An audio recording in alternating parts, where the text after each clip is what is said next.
thanks for joining us. Whether you're joining us live, I doubt it, because we've not announced this, and so nobody will know this is happening. Or if you're catching this after the event. This is Rupert and I just popping up randomly because we were inspired to do so. We were. If you catch this before the end of Sunday, hope you're having a great Easter weekend if you celebrate that kind of stuff. And chocolate.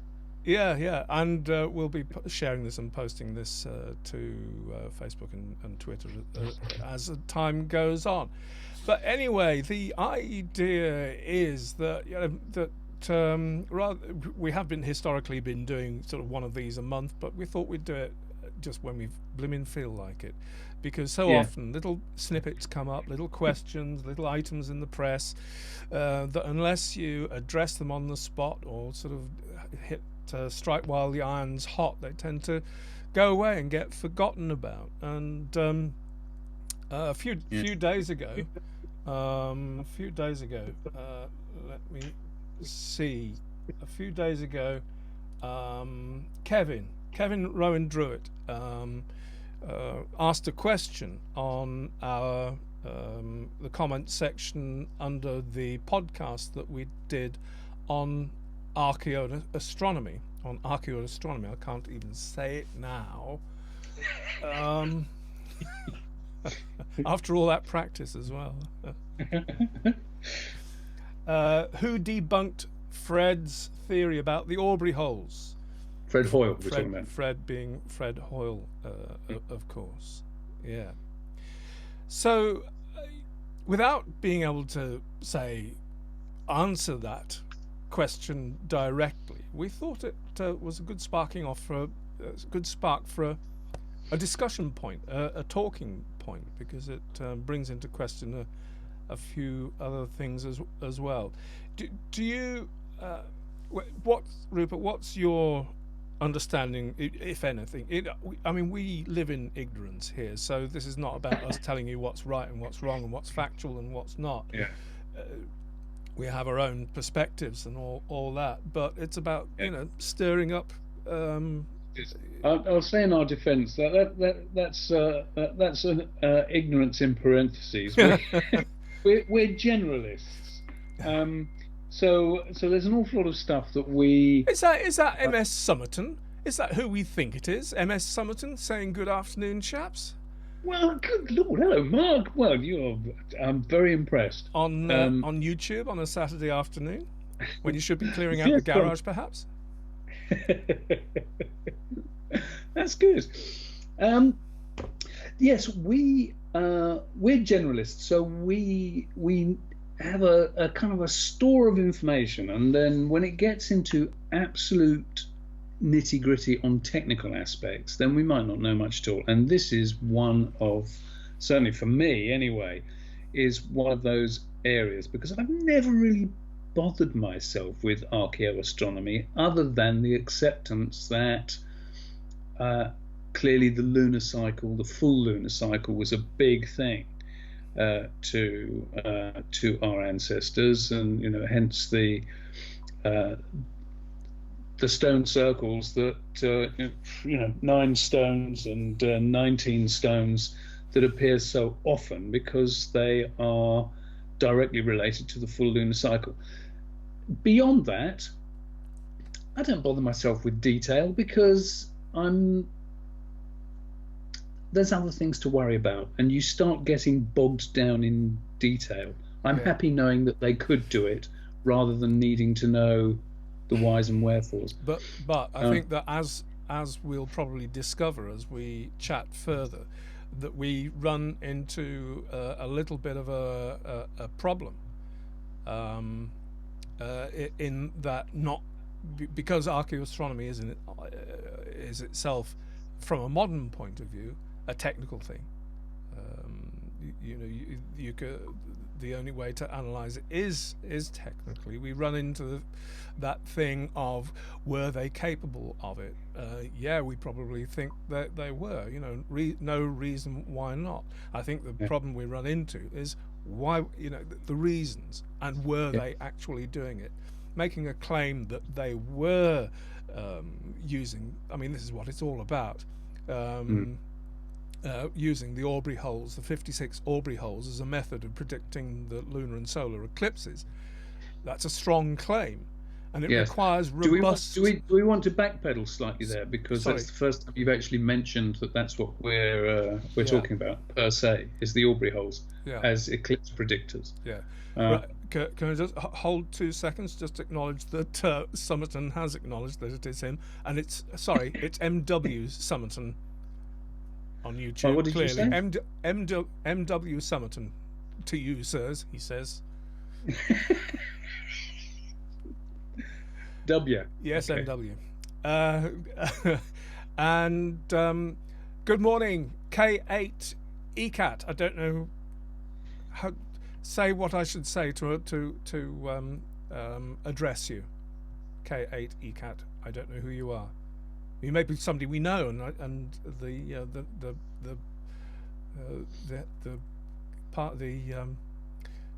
nickname is obscuring. Dave McDermott. Merivale Dartmoor, Earth Goddess, outlined by 3 tours. That's a question for another day. Return Viewers Guide. Great work, guys. I really enjoy your podcast and video. Thanks. Thanks to you. Much appreciated. Glad you enjoyed it. Right. Now, hopefully we haven't lost our space, our plot. No, we wanted... I'd mentioned the Aubrey Holes for the first time, and you were saying... No. I was just flagging up that was the first time we'd mentioned it, and what we've popped into to actually talk about. Yeah. It's Katie. Hello, Katie. Kate, of course it is. K8. Katie. Sorry, so dim. Carry on. I can't see this coming up on the screen, so so you have to forgive me. I'm relying on Michael telling me who's popping up. Yeah. Sorry, carry on. No. That's it. Well, shall we backpedal to that then? What's prompted us to do this? You mentioned the debunking of Hoyle, but we didn't say that it was specifically that Hoyle claimed that the Aubrey Holes, the 56 Aubrey Holes at Stonehenge, were eclipse predictors. And Gerald Hawkins before him in the 60s. Okay, so it gets sort of... So as Michael was just saying a couple of minutes ago, it's that thing of, we don't really have any doubts that they had the technical capability to do that, but would they have done that? And it opens up such a point of debate, because if you wanted to create an eclipse predictor that was based on I mean, my understanding of how this could work is that the full lunar cycle is 18.6 years, and the 56 holes is clearly as near as you can possibly make it to 3 complete lunar cycles. Now, my intelligence is not great enough to say one have done. Why choose 3? I don't know. But the point still remains: would you make something as massive as the 56 Aubrey Holes? Why do you need to do something that requires... Why do you need to do it on that scale? That's the point. And I think to be fair to the authors, I will confess to not having read in full neither Hawkins' Stonehenge Decoded nor Hoyle's on Stonehenge, which I am in process of reading. And maybe we'll come back with a better answer when I'm convinced one way or t'other that Hoyle has a point, because the arguments in both books are highly technical. In term, it gets detailed, it gets numerical, and it comes down to the statistical likelihoods of whether such and such an alignment is likely just accidental because it was for some other purpose, and it just happens to slot into this being if you looked at it a certain way, being a device that could be worked to do this. What is special? We know what's special about the 56 holes because of counting in its relevance to the 18.6 year cycle. But there are other complications, like the positioning of the heel stone and the stations, the 4 station stones, which outline a rectangle perpendicular to the line from the center stone to the heel stone. So all these other things, complications, come into play. But it wasn't so much a sort of an analysis of that. Otherwise, we would have left it to after having researched properly what those 2 authors were saying. But the question arises really because I know that, and you take this on a certain amount of faith, that Hawkins' analysis of the 56 holes was taken down technically by another astronomer. What was his name?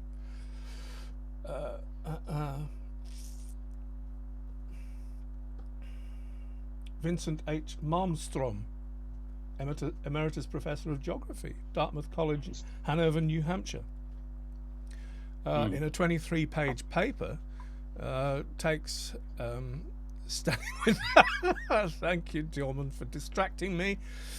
Standing with holes. Yes, today we are standing with holes. Better than standing in holes. We'll go and stand in some holes and take a photograph.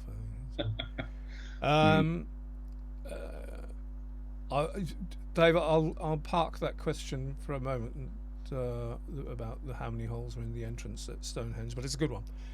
But Malmstrom in this 23-page paper technically takes apart Hawkins' claims and point out that the data that he was using to analyze when the eclipses would have occurred in the 4th millennium, his data was wrong.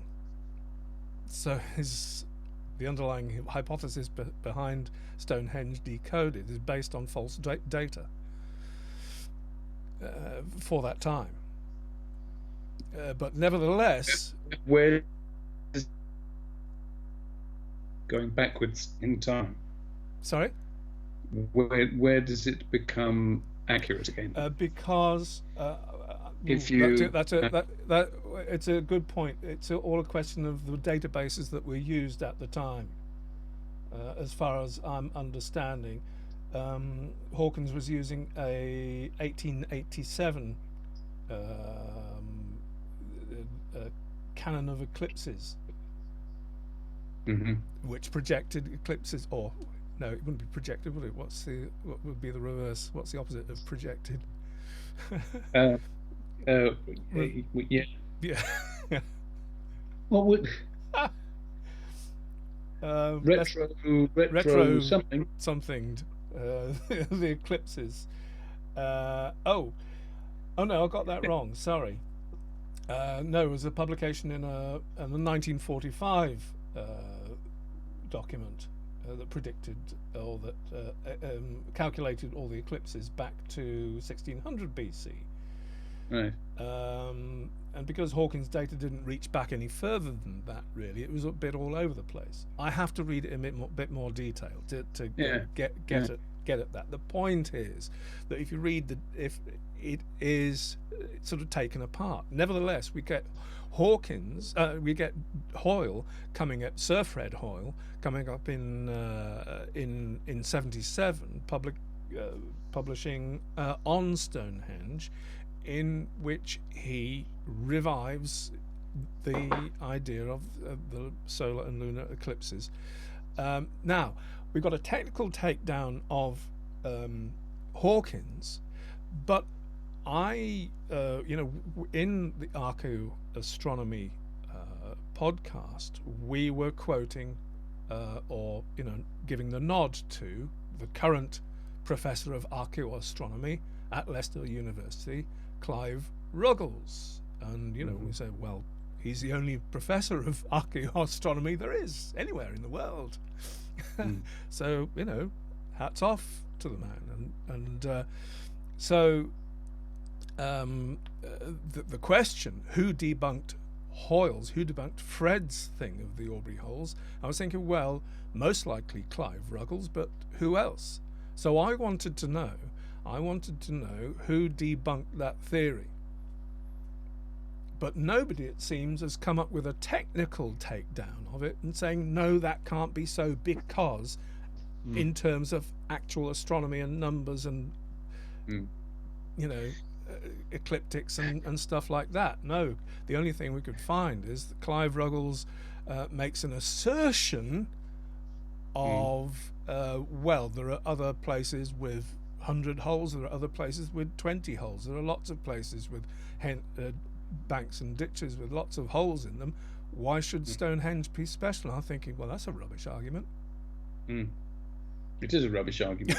I have to say, there's one thing that bugs me about the solar. Well, there's more than one thing that bugs me about the solar eclipse aspect. From a lunar eclipse point of view, we absolutely know, particularly, you know, if you go up to the Scottish Highlands where you've got the recumbents and look at Callanish and what have you, we know that lunar observatories and lunar predictors were an integral part of their well, of their predictors culture. or predictors. This is the whole thing. Observatories and predictors are dangerous words to use. Yes, we know that they created monuments that honoured known celestial occurrences. Yes? Yeah. You know what I mean by celestial. I mean, Yes. Astronomical. Astronomical occurrences, and that, you know, would produce certain events at certain times of the year because of their alignment with the moon, whatever, rising, setting, and all the rest of it, but not necessarily predictors. I mean, in a sense, they're predictors because, Of course they are. yeah, but not in the If sense. you've got a recumbent stone circle, you know that every 18.6 years the moon's going to roll across that altar. Yes, but that's not a predictor. It gives the whoever built it, maybe, the illusion of them having magical powers or, you know, deep knowledge.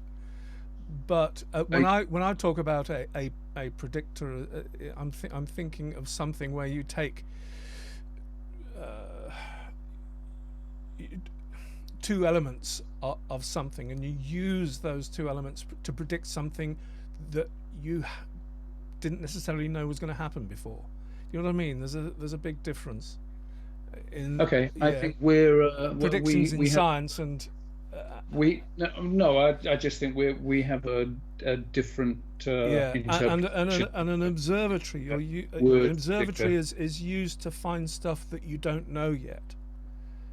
This is what I'm saying, is that the establishment of these monuments was celebrating stuff that they'd found out and already knew, and blowing it up, you know, into. Okay, so your interpretation of the word predictor then is that what you're saying is that a watch is not a predictor, that at whatever point in Correct. the future it's going to be 11 o'clock. Okay, I accept that as an interpretation, not what I meant. I think that. But that's what I meant by them being dangerous words. I wasn't, you know, I wasn't saying you were wrong. I was just saying that they're dangerous words in the context.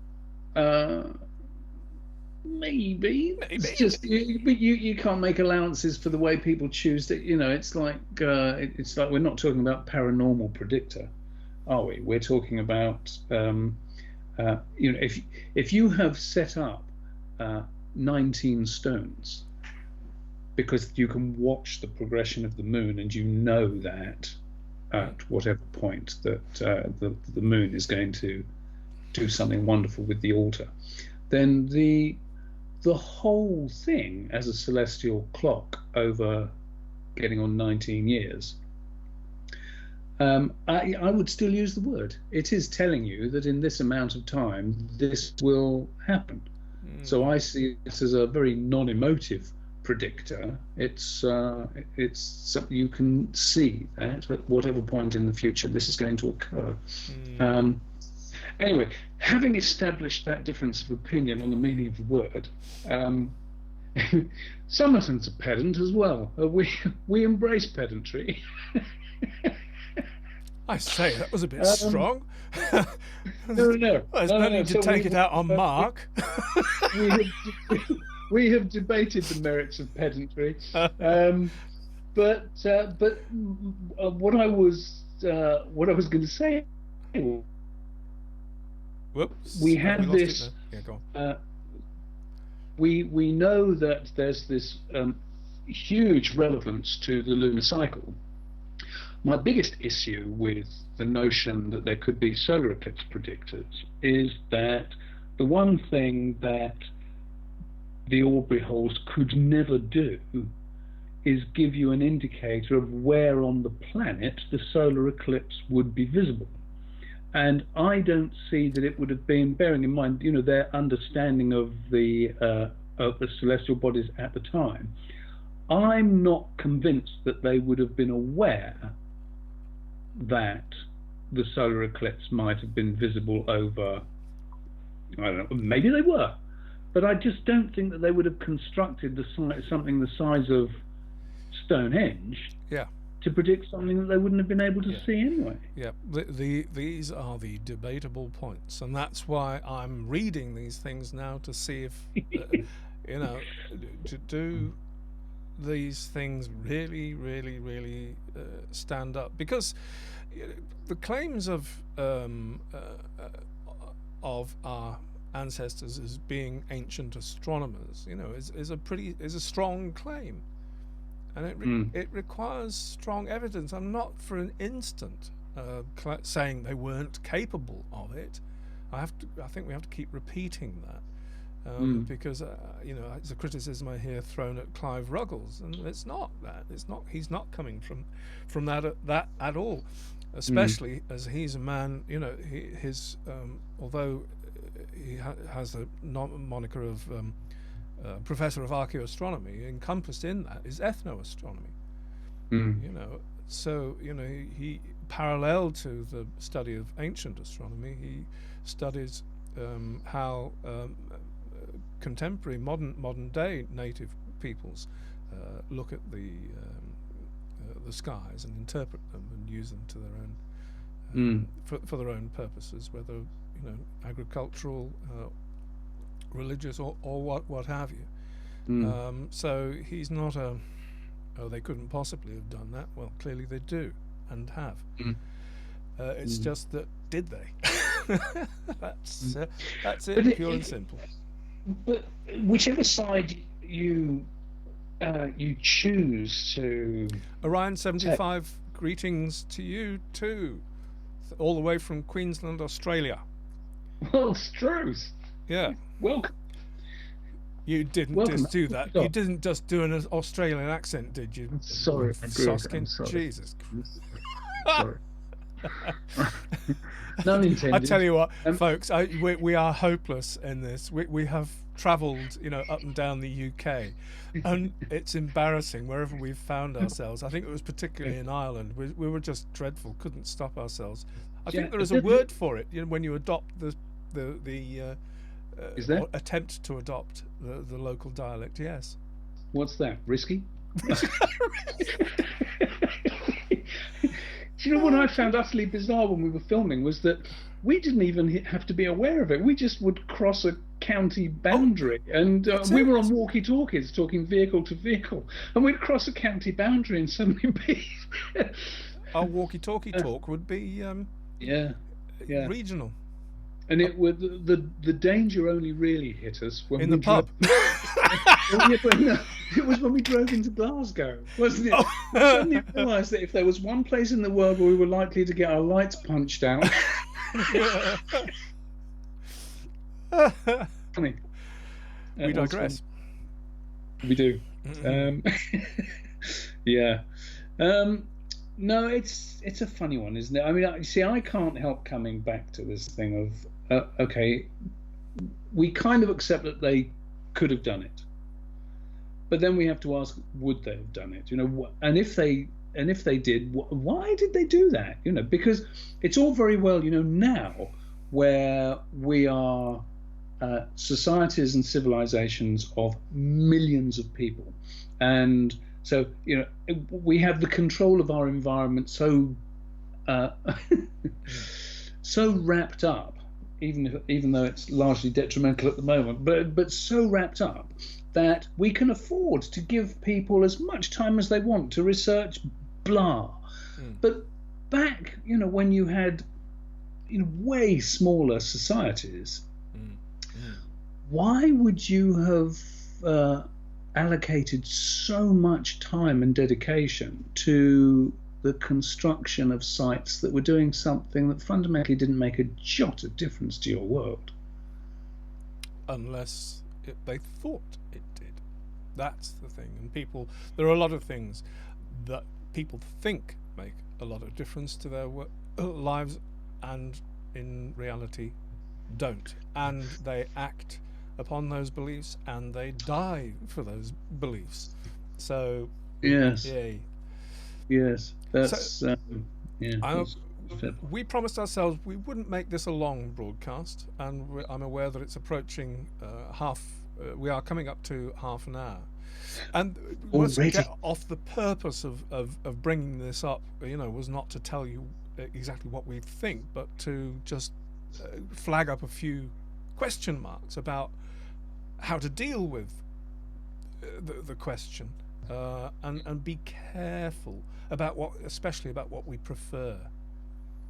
Do you know what I mean? I think I do prefer that they were mega minds and understood everything and had it's nice, but we've got to be careful not to bring our own preferences for what life was like, may have been like in the Neolithic, into it, and deal with what's in front of us, and to be honest with the fact that we have precious little in front of us.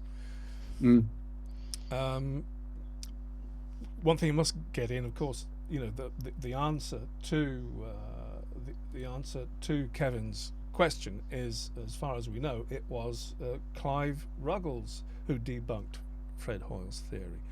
And and the other point of this is asking anybody out there if they know of a technical reason, a technical takedown of the whole Aubrey Hole and solar lunar eclipses hypothesis, then please let us know and get back to us, because it's important to have this debate, because in people's minds the whole astronomy thing is a huge part of the whole megalithic mystery purpose thing. So getting clarity on it is really, really important. It is worth pointing out that when it comes to lunar and solar eclipses, you can't have one without the other. So the whole solar eclipse thing could be utterly irrelevant. That it could be a lunar predictor with no knowledge of a solar eclipse. Who I don't know if it was Clive Ruggles that made this point himself, or one of the other, or maybe it was, I don't know who it was, but it's a very important point, is that a solar eclipse is a far less frightening thing than a lunar eclipse. Have I got that wrong? No, a lunar eclipse is a far less frightening thing than a solar eclipse, because with a lunar eclipse you can see the moon shifting in front of the sun. That's what's causing it.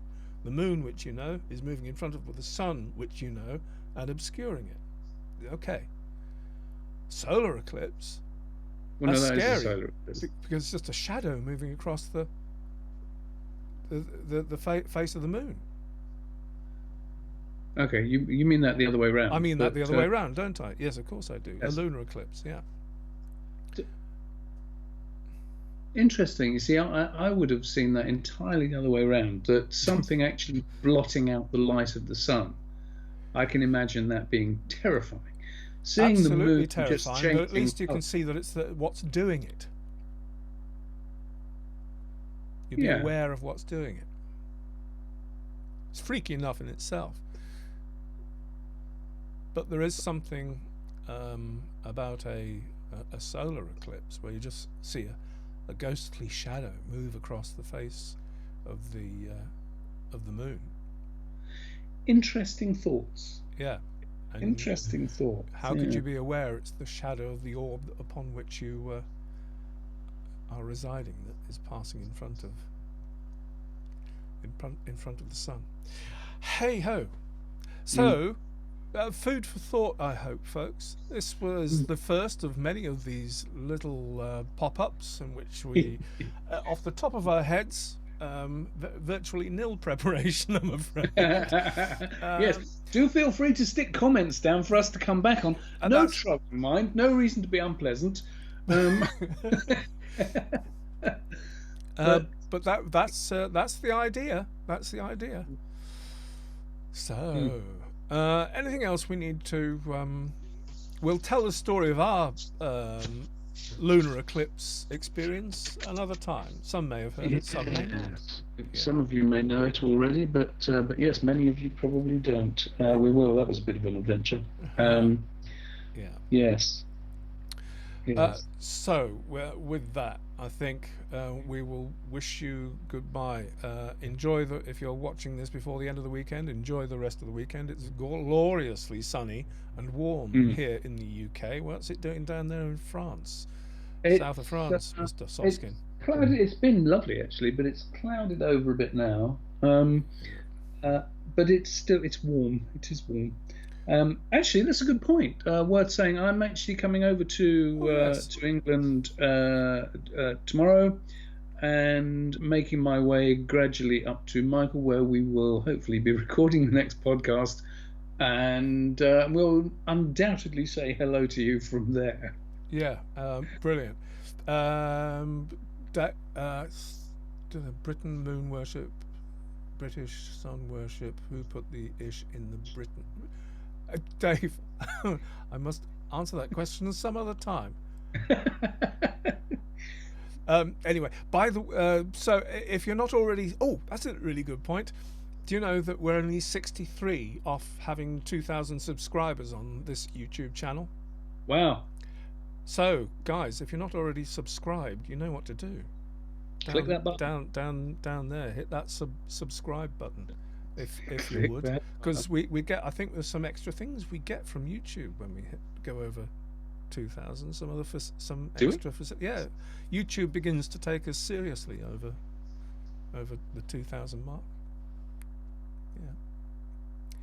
Anyway, you're frozen, so I think we better say bye before. Rupert's gone, so you heard his goodbye. So it's goodbye from him, goodbye from me. See you next time. Bye bye.